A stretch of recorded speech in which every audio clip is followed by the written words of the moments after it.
sweetheart, this is you. Like your wedding ring right here. Look at that. Sweet baby. Me too. Nerf this. Oh, that's my dick going into your hole. Sliding right in. Oh, They just said you don't have one. I voted for you. I voted for you too, baby. Jeez. Khaleesi, I hope you get another car crash and your wrist never works again. Who are you? Weird. I feel like I'm the only person shooting this shield. We have a... Shut your fucking mouth. I'm sorry. I'm sorry. I'm the only one who's gonna say this. Can you get on Mercy? Whoa, what the actual fuck? Not a ha-ha situation. Just out of curiosity, is this how you guys treat every girl that comes into your comp games? Shut the fuck up and No, make I'm us just wondering. sandwiches. Hey, go mop my floor. You know what? You know what it is? You know what you can't say online? Nigger. Oh my god. There's a very clear problem in Overwatch. As shown in the clips just moments ago depicting harassment toxicity going far past the line of socially acceptable to the public. But believe me, some of the people in the community would try and make a case about why some of what was shown is okay because of a hero they play or how the community perceives their skill. At the end of the day, everyone is a person, and I hope we can all try to respect that. You would think a game centered around diversity and the most iconic hero of Overwatch being a gay woman would sway the community to be more supportive of women in the LGBTQ. But since I began my time in esports, I can testify it really isn't that black and white in most of the community's eyes. I'm hoping this documentary can shine a light on the ongoing issue in esports and start some discussions, because we can do much better. I highly recommend watching SVV's video on sexism, as I believe it does a great job of explaining why it occurs and shows other examples of these issues. I also want to quickly note, I do not want this to become some kind of witch hunt for the victim sharing the testimony or anyone involved in these interactions. Some of these clips could be years old or recent, and I have no way of knowing who has apologized or made a serious effort to change their attitude on the issue. I just ask you try to hold yourself and your friends accountable for the future.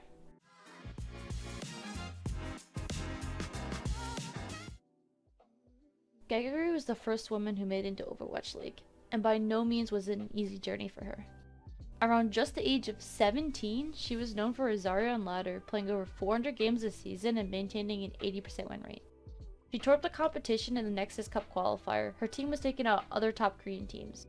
Many teams began to notice her presence at this point, and many other teams began to start calling her a hacker, on top of many other accusations, which began to tank her public image. The following was taken from interviews with Geguri, and I encourage you to pause and read.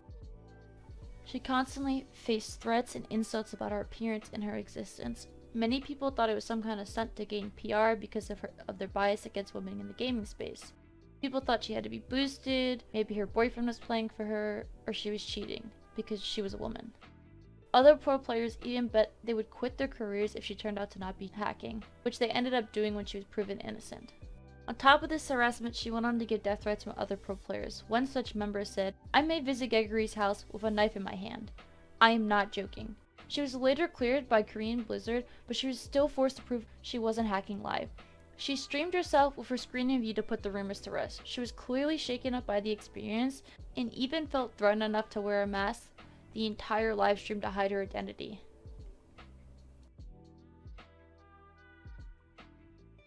That wasn't the only issue she faced. Many other teams would refuse to pick up any woman to work with due to one-gender housing, which is why the Outlaws could not pick up Geguri.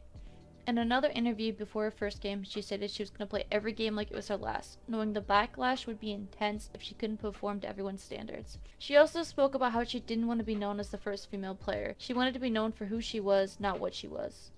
I think that's something a lot of female players in esports face. The pressure not only to be good but the best, because every failure you have as a player, someone could use as a reason to continue to divide gaming spaces. People assume women aren't as good as men by default. They see less women compared to men at high ranks, but in reality, there's just less women in gaming in general, and even fewer who want to go pro. These clips show why most women who play the game or new players do not choose to consistently play or attempt to go pro in this game. While Overwatch is one of the highest percent of female to male in the FPS genre, the split between male to female player base that want to go pro is a huge gap. If you'll always harass, why would you choose to keep putting yourself in these situations? Well, yes, you can mute them or leave voice chat, but either way, you lose some aspect of competitive advantage to using comms. You sound like a child. You actually go to FIU. I'm a woman. God, you're a woman. Please don't speak. I knew it was a woman. That's cute. I knew it. That's No wonder cute. we lost. We literally died in last season. It's a boosted account. Please don't share accounts with your boyfriend. I know that he's better than you. Yo, Spite, do you squirt? I mean, sorry. Hey, don't. You're fucking weird. You're fucking terrible. And your girlfriend's fat. Go lose weight, fat ass. Fat bitch. Fat bitch! I mean, you can also make me sandwich, but I'm not saying. Two or do it, and your hard suck master still talking to me. Get the bad egg game. If we had fucking Ryan, you retard, you fucking did red shit. Fucking kill yourself. Holy fuck. Women are terrible at games. You're a girl? Oh hell no, that's what you. Well, we lost. You're a whore! Get off of DPS! You're supposed to play healer! Hey, you're a fucking cunt, you know that? BK210, fucking kill yourself, you whore. We have a retard and a girl. This game is kind of just unwinnable. Rigo, what's your main SR? Eagle C? Kitten won't send you any news if you don't tell us your SR, mate. You're Go, oh, so you're a tranny. Okay, even worse. Oh, dude, why can I not use my mic right now? So, not only are they freaking sexist. Literally goes against nature. Why do you hate short people? Short people or trans people? Because I hate both of them. Alright, I'm back. Okay, dude. What? Oh, it's a joke. It's a joke. You want me to go mercy? I'm coming to point the touch, don't worry. No. One shirt. It's not my. That game was, dude, that game was literally unwinnable.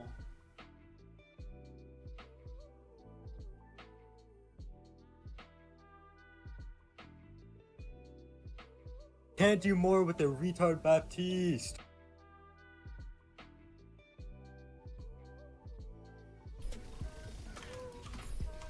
Yo, keep touching, I have hunger. Oh, I walked in that mouth. Looky, Ryu Kate, you're on Brig. Zenku, you're on Bow. Thought we were gonna go Brig, and then we somehow swapped on a bat. Yeah, I just want Anna to try to get a nade, and then the fight went weird. The baby diva, like off the point, like. Why would you just not go kill a widow and send baby diva on the side? It's fine. Cause then you're really good. Keep playing the game. I'm not trying with a girl on Enzo, sorry. One trick. Are you actually? Boyfriend and main account, I don't know. A support Either player? you're hacking or you fucking bought the account. Are you serious? Dude, we were fucking rolling. There's no reason for you to throw. We were rolling just fine. The real issue was the Ana. I don't know if you're fucking retarded or not. Our Ana was in the backline the entire time fighting a tracer. Getting rolled every Like, fight. she's fucking ruining the game.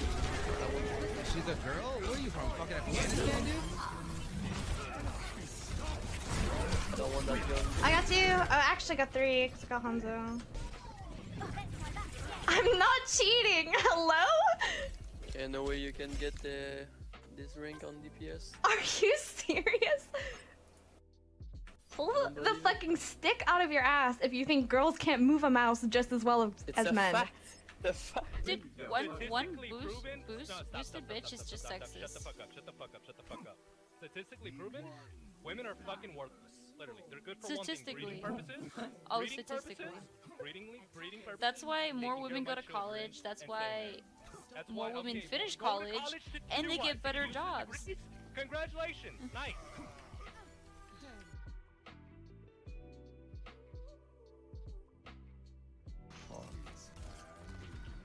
Another shot. Oh no, he's gonna fan the hammer. Lost that. I grabbed in free. Can't be asked. Girls nude. What the fuck is wrong with you? What? Dude, I literally was just working. Nah, dude, I can't make this up. Many of the examples just seen are often ways other players use to deflect blame or scapegoat the loss to another player. Majority of the time, most players will either agree or say nothing if it's a girl, so it's the easiest way to release negative emotions from a loss. Many of the players shown assume women have to play main support as it's the perceived easiest role, and have heroes like Mercy that are closely associated with e-girls because the hero is seen as skillless and easy. A lot of the comments are made from a place of anger and maybe lack of knowledge on the players and the hero pools. Players will often default to asking women to play the perceived easier role with the bias that women are not as mechanically skilled enough to play other roles.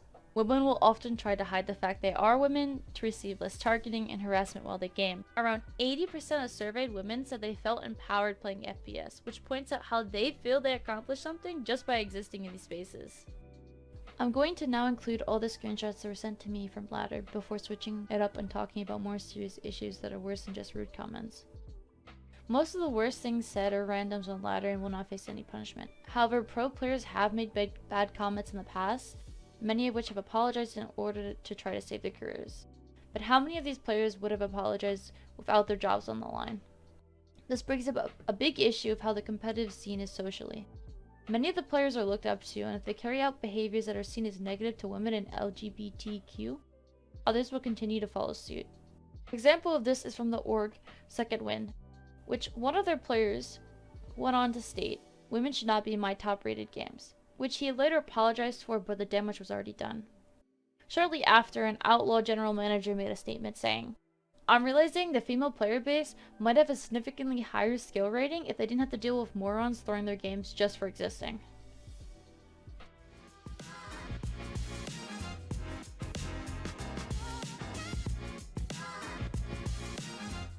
For most low elo players, toxicity is less targeted and more random, as the player base is way larger at lower elos than at high elos. Unless you're a streamer or something, you don't really face that much targeted harassment. High elo players, however, face consistent targeting much more frequently as the player base is much smaller, so you see the same players often. Players often take the social media or Discord or any other source of platform to try to continue to either harass these players or make them feel emotionally bad. A social media manager tweeted telling people to message him for leaked OnlyFans pictures, which is both illegal and you can end up in jail for. The biggest issue with this situation is just months before the social media manager had just hosted an equality tournament for women and other marginalized genders, which I think this tweet really explains the matter well. However, this brings up questioning the social pressures the manager might have felt to fit in. This is by far not the first time I've heard of the OnlyFans leaked content. Most of the community doesn't like the creator. It got to the point where it was socially acceptable to leak their OnlyFans because of that hate. Regardless of how shitty you view a person, I think giving the person the minimum level of respect is still warranted. Another good YouTube video I recommend if you want to educate yourself more is Elo Hell's Pride Panels. One of the trans people in this opened up about receiving threats from the org they worked for, while the org had never made any statements on the matter and let the harassment of this artist continue. I think for me, I have received various insults. I've gotten threats. Whenever any of the work that I've done gets posted publicly on like a tier 1 team Twitter account or something, like I'll refer to the Atlanta phase work that I did. I did like all their match graphics and stuff. And I've had fans of the team or people who just found me through the team send me DMs about like calling me slurs, making fun of my pronouns, telling me that I didn't belong in the community, or just kind of ridiculous things. I had someone that just said, "Nice pronouns, did you pick them out yourself?" Like, yeah. But these are the kinds of things that I encounter. It's not the teams themselves' fault. It's not it's the team's fan base, I guess. It's also Call of Duty, so you know. Still feel like to an extent that is the responsibility of the org that they aren't making any kind of statement against that kind of behavior. True. I've never had any professional organization stand up for me or anything like that when it comes to those things.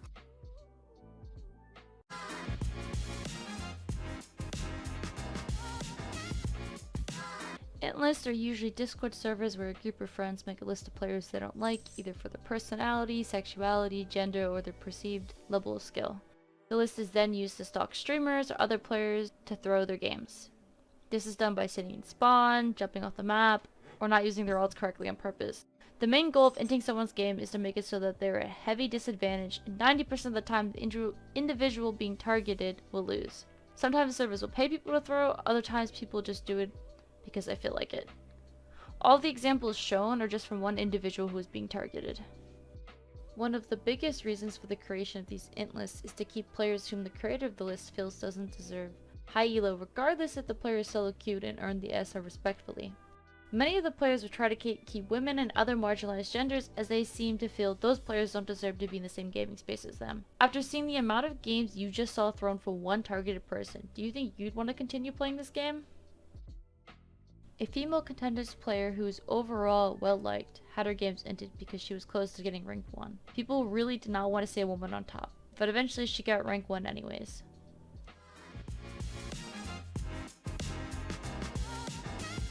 The first thing majority of people think of when they hear sexism in gaming is usually from random mean comments, or just people throwing a girl's game. But the issue runs a little deeper than that. Team environments typically seem more safe because you know the people you're playing with and everybody wants to try to improve and learn. However, a lot of issues come up with trialing processes for new teams. To join a new team is a standard practice that a team would hold a trial process, usually where coaches watch your gameplay, listen to your comms, and see how well you fit with the other players. With a few of the upper level teams in tier 3 and tier 2 just being openly sexist or transphobic, the team options to trial for and play for are way less sort of feminine presenting players. Teams often opt for male players because of team chemistry, but in other words, you could be just as good as the other option, but the team would rather play with another guy. I talked to several high SR women and people a part of the LGBTQ community. Most of their time spent in organized Overwatch are horror stories. Orgs being openly transphobic or sexist, declining players based on that fact alone. To clarify for those not aware of the competitive side of Overwatch, this isn't ranked ladder. You can't just queue into anybody who can hide behind a screen. These are orgs with entire staff teams and players on their main accounts saying they don't want a woman or a trans player on their team with their identities fully out there. Other times, and this is what happens most of the time, players will decline while trialing to be on a new team with no feedback, meaning how they came to this conclusion could be any reason, which means any level of bias against women or members of the LGBT could have been used. One such player trialed for a team where no coach or manager was present to watch the trial's gameplay, and the player was quickly declined given no reason. The owner of the org gave up the team later to another org, of which the original player was reached back out to, and the team expressed they wanted to play with that player because they thought they played well and wanted them to be on their team. If the player's gameplay was not watched and the team wanted to play with them, what was the reason for declining the player to begin with? The new owner later showed the player DMs, at which the old owner made it clear the trials were superficial and the players were chosen based on the owner's bias instead of their own skill. This is obviously a big issue if feminine players are seen as bad by default. But this horror story doesn't stop there. The old owner joined the new team server and took it upon themselves with other members to make fun of the new team's roster, with the only difference being there was now a feminine player on the team. The team went on to get first and second in 2 different tournaments, of which the old owner of the org tried to take credit for putting the team together, despite just days before complaining about the roster and encouraging others to make fun of the change, on top of which is the only reason the feminine player was not on the team sooner. Another horror story of bias against a trans player comes from a contenders player. Before coming out, the player played for 2 different contenders teams and was consistently receiving offers from other teams. After coming out, their games were consistently thrown on ladder, they lost many of their friends, and they were dropped from their orgs, with little to no explanation. This isn't something new. A lot of the players, when they come out, they lose a lot of their friends. Being openly transphobic is a huge issue in gaming spaces. Players will be consistently misgendered, even after the trans person has corrected them on the correct pronouns, and other players will type offensive things in mid-scrims or match officials, which is a controlled environment, and most people will sit by and say nothing. A lot of these toxic friend groups control majority of the higher end of path to pro and have a lot of power in the scene. If you directly speak out against them, you could lose team opportunities. Female players are often assumed he/him by casters, which this is a simple fix, but shows how majority of the people don't assume women are competitive gamers. On top of female or trans players being super sexualized or given no respect, these team environments are often made seemingly not for women. If women try to enter them, it seems like some sort of reason for men to make advances on them. This also goes for members of the LGBTQ. Whatever gender you identify as shouldn't be a reason for people to suddenly start hypersexualizing you. Especially in team environments or during official games, a certain standard should be held. During a live Overwatch match, in the past, players have typed things like sex, big dick, and check, which I'll always laugh at, and I see no problem with that being said. But it does bring up a good point with the saying, there's a time and place for everything. I bring this up because one such player shared the fact that their own coach sexualized them mid-scrim. While yes, it's the internet, and obviously the team isn't an Overwatch League team, but it does bring into question the level of professionalism that should be held within Overwatch team environments. These kinds of things are happening on collegiate esports campuses too, where the coaches will sometimes let it happen and say nothing. One such player was told girls shouldn't game by a male teammate and was often referred to as a B-word, of which the player throwing the insults received no punishment for his actions from the coach. Of course, most schools have something called Title IX in place, which is supposed to legally stop any discrimination based on gender or sex, but unless the student went to the court over the issue, I don't think the issue would have been resolved. So you would think the answer may be creating an all-female/trans team, but joining these teams often put a target on your back, causes female players to be harassed even more consistently. They're often seen as not equal, even if their SR and skill match it. Other teams like these are often used as PR stunts. These PR stunts are often harmful. These types of teams continue to create even more negative stereotypes. Orgs often use these teams for clicks on social media and give them no real support in terms of helping them to improve or prepping them for competition. So where's Blizzard in all of this? Wouldn't they want to help the lower tiers of Path to Pro? As the lower tiers of Path to Pro fuel the players into Overwatch League, which makes Blizzard a lot of money. Just to put into perspective, just from Twitch alone, Blizzard has made $90 million off streaming on their platform solely. The team, however, has acknowledged some of the issues of poor management. However, they made little to no promises to change the issues and continue to run things terribly in the eyes of the community. I would highly recommend watching a video just recently posted by Nateson titled The Rise and Fall of Overwatch, which discusses Blizzard's consistent lack of support from the devs of these issues. Here's an important clip from the video that highlights Blizzard's lack of care for their players. A single player through over 1,000 games stream sniping, and only when the player reached over 1,000 games did Blizzard consider it an issue. Began to walk away from the game frequently because of issues with players throwing, and Blizzard's extremely slow process of dealing with them. Even quoting thousands of players' matches ruined. Why did so many people have to have their matches ruined for a ban to be issued? But dude, like, and you got Effect getting in trouble because he's reporting someone for stream sniping playing Symmetra? I'm not interested. I'm not interested in playing that. And to speak blatantly, I don't know if Blizzard would even want to chime in on this issue, as the company faced multiple lawsuits about frat-like culture, unequal pay, mistreatment, and harassment of female employees. The company added a Pride icon into the game, however, would not directly confirm the icon was for Pride because they named it Rainbow. Possibly because they could lose player bases in other countries that are very clearly against any LGBTQ showcasing. In the wake of the lawsuit, many devs were fired for things like the BlizzCon Cosby crew when they came to surface, where devs are proudly seen picturing themselves with Bill Cosby's picture and publicly posted questionable group chats. One such dev named a hero after himself, which was renamed in hopes of winning some of the public support back. However, many of their promises are starting to fall short, and people's faith and the team is starting to decline.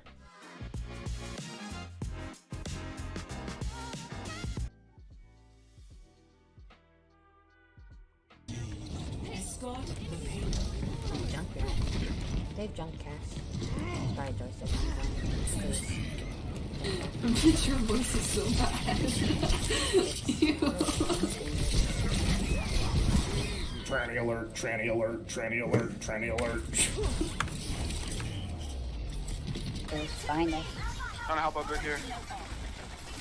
Monkey behind. Can't stop making fun of the person's voice. Come on, man. Funny Taylor. Go sleep.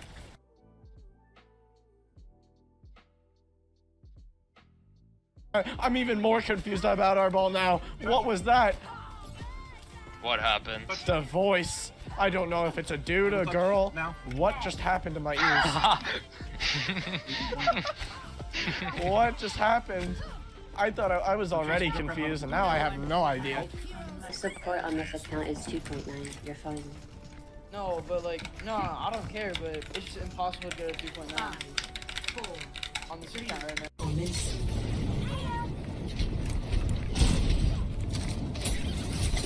They sick Oh, that boy. Okay, can you tell me a little bit about yourself? What do you do in the community? Well, I am a 4.4 ball player. I have played the game for about 2.5 years. And after a lot of hate from this community. My main account has gotten banned several different times, which has made me have to make a brand new account just so I can avoid other people. Playing on ladder, what is the biggest obstacle? Definitely have to be like saying the first words, or like sometimes you get like those really nice teammates where it's just like, hey, what's up? That will usually lead into a bigger conversation, so I just can't speak, or 9 times out of 10 people are just going to ask if it's a voice changer, and they just get really mad and tilted. How hard do you find it is to be yourself in game? There is still a bunch of hate for like basically everything, but really I can't be myself in like IRL situations, so I definitely just force myself to be who I am online instead. So no matter, I don't really care what most people say. I'll just end up just doing what I want. So do you think online is more of a safe space, even though you still get hate, but it's like safer for you? Definitely, yes. If people don't know, they should just ask. They could just ask. There's no real problem to ask. I don't know why people are so afraid to do so.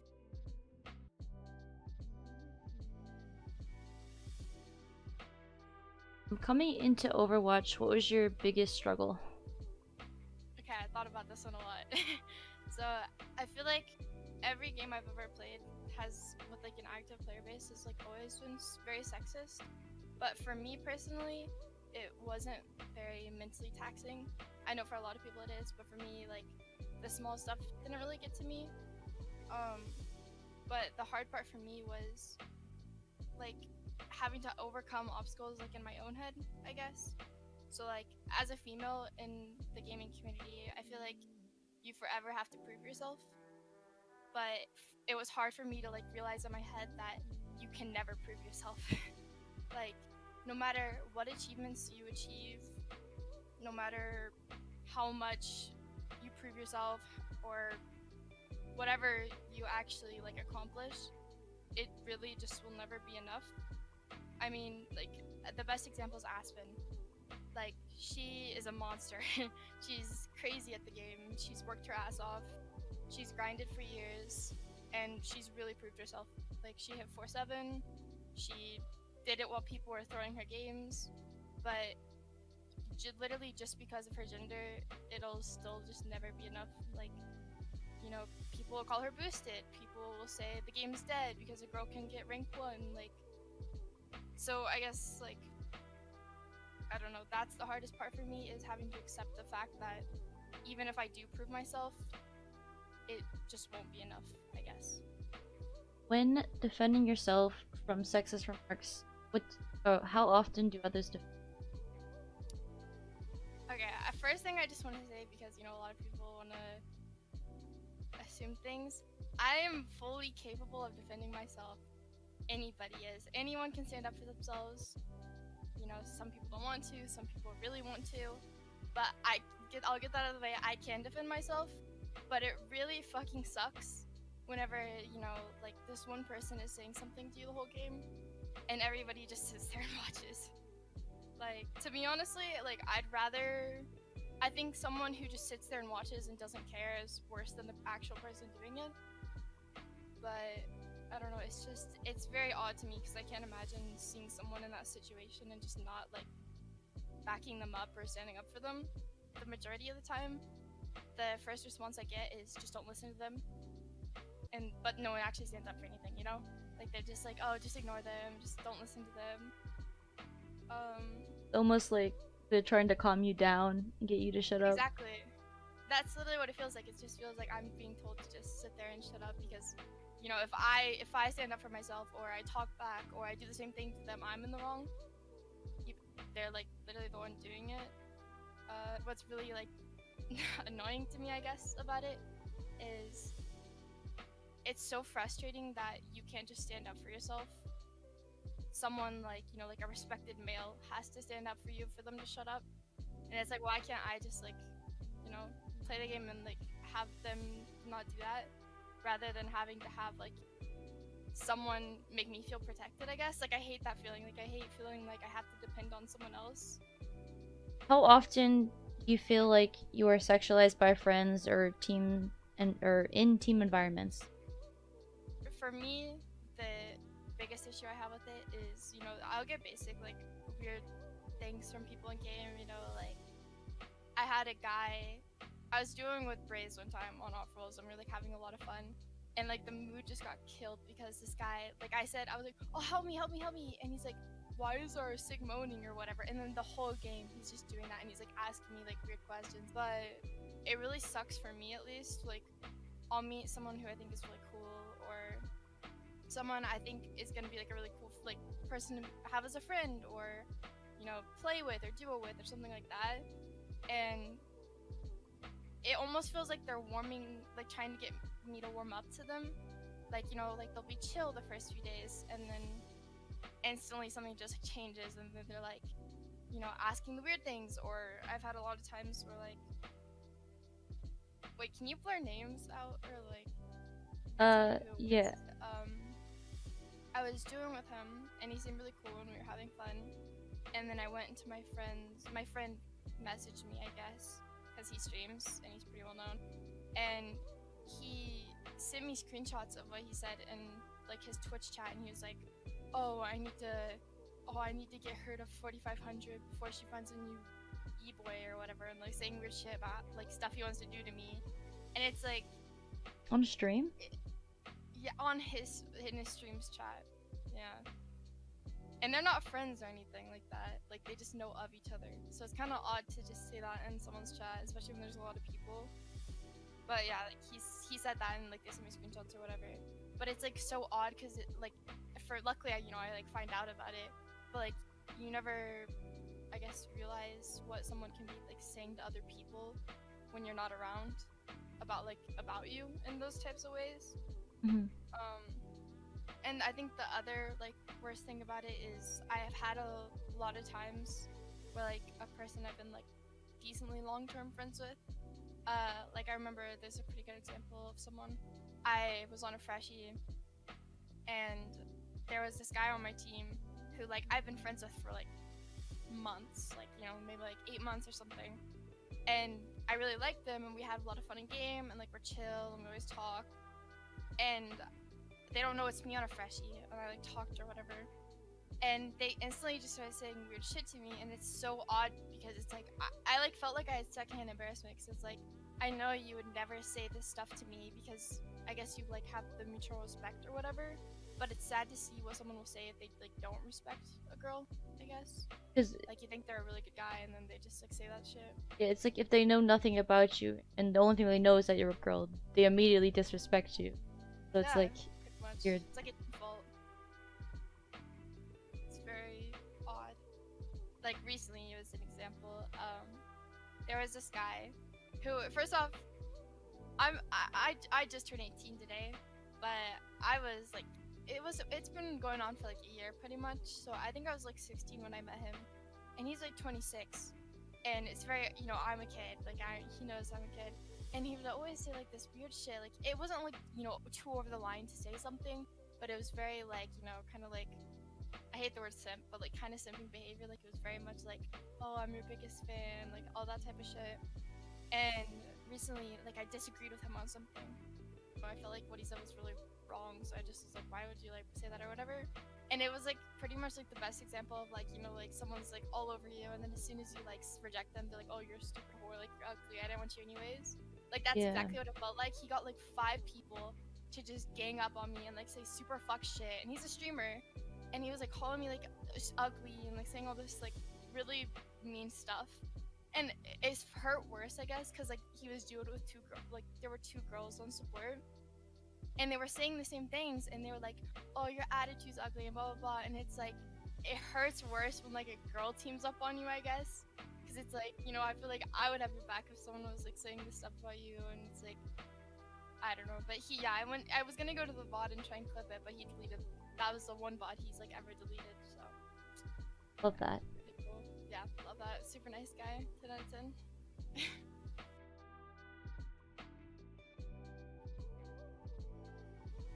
If you can give us like some background information about what you do around the community. So my name is Ara Mori. I am a top 500 flex support player. I also do a lot of like coaching work. So I actually work a lot with like high school and collegiate teams across the US. Getting on teams was not an issue when I was like tier 4, tier 3. Once I started grinding after I eventually got on, I started getting more into like the tier 2 territory. It started to get a lot harder to actually trial for teams, let alone actually get on that. I would reach out to a lot of teams and they would be like, yeah, we're super interested, we need a flex support, like their managers, right? Let me just like double check with the team. And then they come back to me like a couple hours later and they'd be like, yeah, actually, we've already got somebody in mind, like, or something like that. And it was just like, I think it was like the manager's nice way of letting me know that the team had absolutely no interest in trialing me. Like, at that time, I do definitely believe, like, at least most of tier 2 definitely thought I was like boosted or something by my past team, or even just boosted in general. How are you treated by your team and other teams? So the first iteration of it was like a mid to low tier 3 roster. And I wasn't the only like minority, I would say, like on that roster. So that first iteration was really good. When we were doing tournaments and stuff, we were like low tier 3, right? So whenever there was any sort of tournament, we wouldn't do so hot, and that's fine. It happens. Somebody's got to be like, I don't know, 7th place, right? But there was actually like a Discord of like tier 3, tier 2 players, and they had special roles in that server, which my in-game name at the time was Cupcake, right? So they had in-game name, they had roles in the server that were like slain by Cupcake, and they would give it to people that would lose to me in a tournament. But then eventually, after we did like the rebuild, and I kind of got more into like the tier 2 scene, when we would get into like review and stuff, I would constantly struggle to like talk, like, which is so strange, right? But I would want to like bring up points, and I think I'm like very, very smart in terms of like Overwatch. I'm not the most like mechanically gifted god tier like player, but a lot of the times in these reviews, and this is like constant, I would struggle to speak, or I would constantly like get interrupted, and it was so bad that the coach had to stop telling the other players to speak over me. Like, he would have to say, let her talk, and like he even got like so mad at them one time. He was like, guys, stop interrupting her. It was just insane. Like, that's the only time I've really had to deal with that. I will say, like, those gamers, I do really love them, and they are like super rambunctious. I just think it was like a subconscious thing that they did that they just weren't really aware of. Something else on that team, I was constantly surrounded by like locker room talk, I would kind of say, where like they would constantly like talk about like women, and sometimes women in the community, not always, and just like stuff like that. It was just not great. It's like super like sexual, and it's like I didn't sign up to be around conversations like that. But this was like constant, almost like locker room talk, which I don't know. And how did other teams? Kind of like that same group that had like the roles for like if they would lose to me in a tournament. A lot of the time they would just talk about how like the roster was super good, and then there was just me. It sucked because I felt like I was a good player. I was just like severely underrated, I guess. I don't know. It just sucked. They would just say I didn't like deserve my spot. And this is so true, like not even of like that same group. There was somebody I trialed against in rebrand, and so he was like another flex support player, and obviously I got the spot, right? And he was so mad about it. He went onto his private Twitter and was like tweeting like, Cupcake fucking sucks, like I can't believe she got the spot, she only got the spot because she's a girl, blah blah blah. And then like, and then he blocked me on everything without ever saying like a word to me. He was like so mad that I ended up getting a spot, that he blocked me on everything, and I'm still blocked like to this day. So, how does having a boyfriend and like how affect how people? I think like anybody who has a SO who's into video gaming likes to actually video game with their SO. So yeah, I have this like, I believe that people kind of see me more as like boosted than before I was dating an OWL player, which is crazy to even think about because I met my boyfriend on ranked ladder. Like, I don't know how he could possibly boost me to my rank when I literally met him at my rank. So it's so weird. In like 2017, I met him in ranked. So going off of playing in ladder, does coming with a feminine voice affect the quality of? Yeah, definitely. There have definitely been times where I will start the game like making good comms, being friendly, and I will have people just like walk off the map or just run in a straight line to the enemy team. Like, it doesn't happen a lot, but it does happen. And then like, and those are like obvious times where people are throwing because I'm a girl. I've also had people just straight up tell me they're gonna throw because I'm a girl, which, whatever. There are definitely times where I will talk and then my team will just start, I don't know, playing weird. I definitely do think it does affect pretty much like everyone in the lobby, even if they don't necessarily say something, they might think something. When commenting like in game stuff, ever like correct people or ask people to?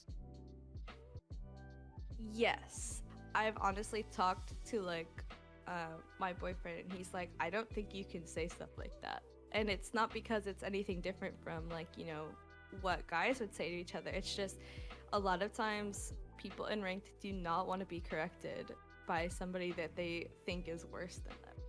And if you hear a feminine voice, the first thing that you like comes to mind is like probably that this person is not better at the game than you. Because if I like say like, hey, get off like Cass, you're feeding, go Tracer, which is something that like, you know, other guys would say, and yes, it is a little toxic, but they would say it to each other and it would be no problem, banter or whatever. But if I said it, GG, like we've already lost the game. So I have to be very careful about like how I say things. Have you ever faced repeated harassment or attempts by a group or a person outside of the game? Okay, so when I think like targeted harassment, I have had like hate raids for being like a streamer, and I've had people come to my DMs and like spam photos of me that they think are like ugly or something, I don't know.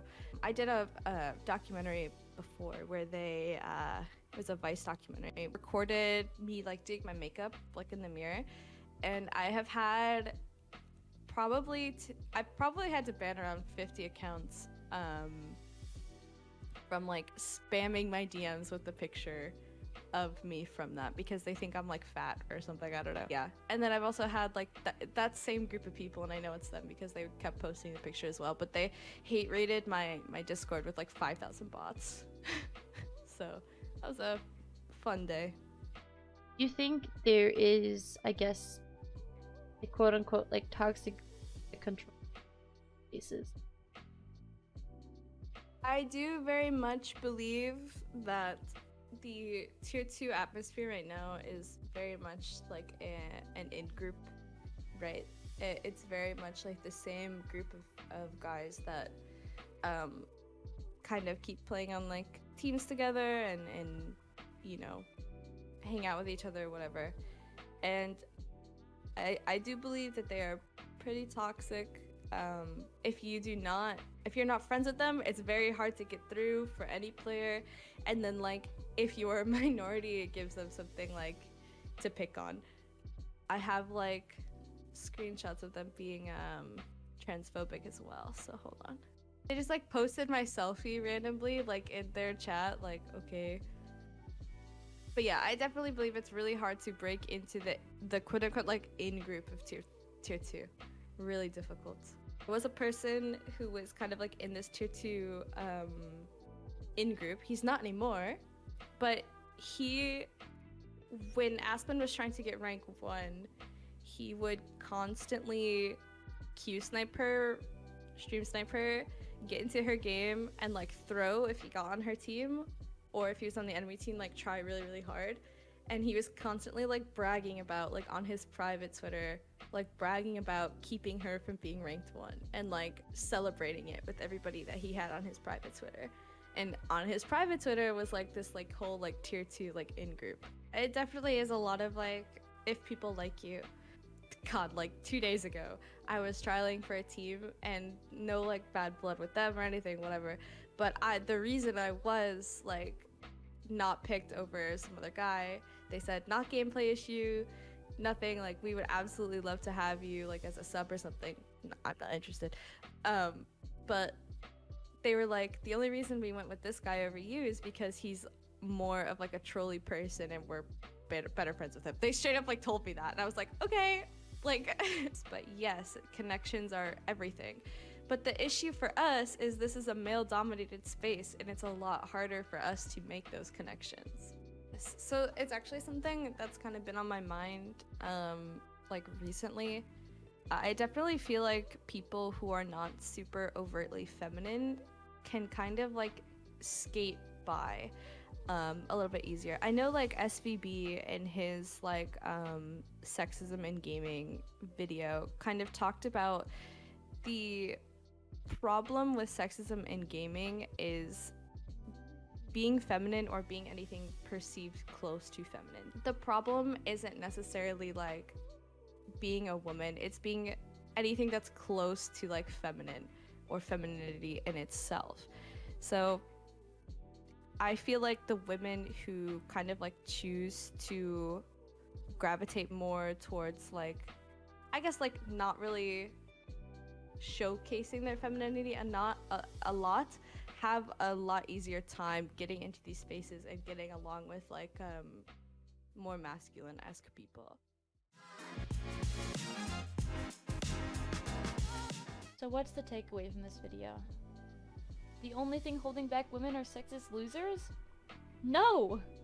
Though I'm sure it has a big impact, but that's not the takeaway.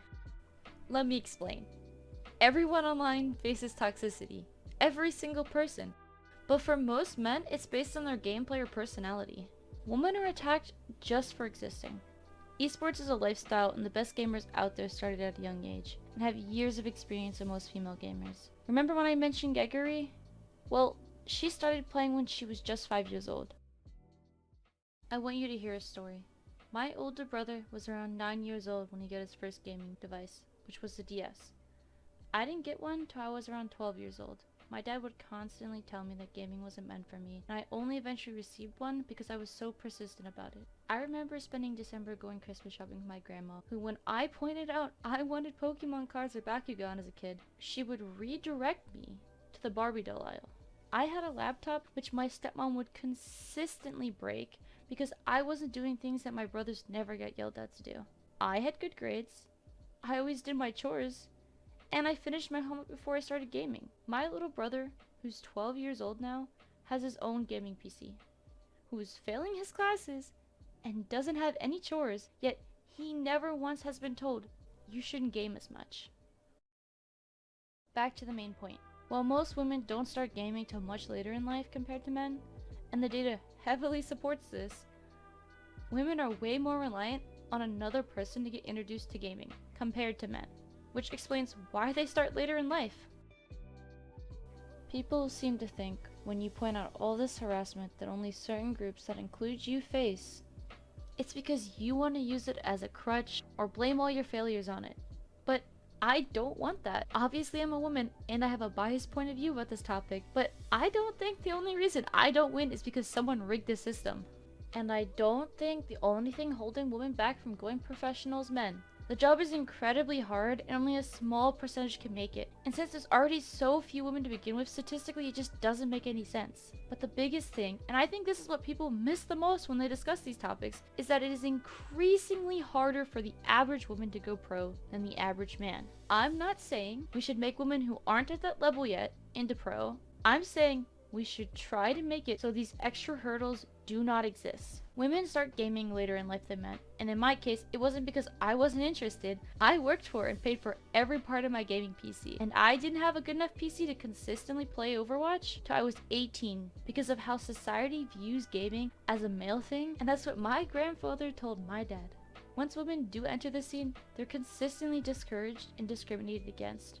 Men who decide they want to go pro are not met with their existence being an issue. Having a good mental matters a lot, and the pressure women consistently face is just more. No one looks at a random male gamer and goes, well, he's Hearthstone whatever rank because of biology. It's because he doesn't practice enough or he doesn't want to improve. Once women grind the game to a high enough level, they're then faced with people inting their games. To join a team, your peak skill rating is used. And if people consistently are targeting you and targeting them outside of the game on socials, and not giving you the same fair chance as anyone else to prove themselves in a ranked game, the normal 50-50 of a win-loss ratio can quickly go to 90-10 if you have a thrower on your team. On top of losing other advantages like communication or listening to others because you have to mute or leave voice chat consistently to deal with the harassment, or the fact people just tend to try less when they're on your team. Team trials can be held unfairly as shown, and teams will openly have bias about letting certain players onto their teams, which happens sometimes, but it still happens. Men can also face harassment, but it's never for their existence. That's the issue I'm pointing out, and that's an issue of respect, because at the end of the day, I don't care what your beliefs are, or political views. People deserve respect. Every religion I know of teaches people to respect one another. Every side of politics I know of respects hard work and dedication to what you're passionate about. You don't have to agree with or like who or what a person is to give them a fair chance. If they're not good enough, then they're not good enough. It's the top 1% of the 1% that win grand finals. I'm not stupid enough to look at those statistics I included and think women aren't there because of misogyny alone. While it plays a big part, it's still a neck-to-neck race to the top. So please try to understand. Every phrase, amount of harassment, or even just saying a player is bad and spreading it around, or not even considering a player fairly, at the end of the day, it all adds up.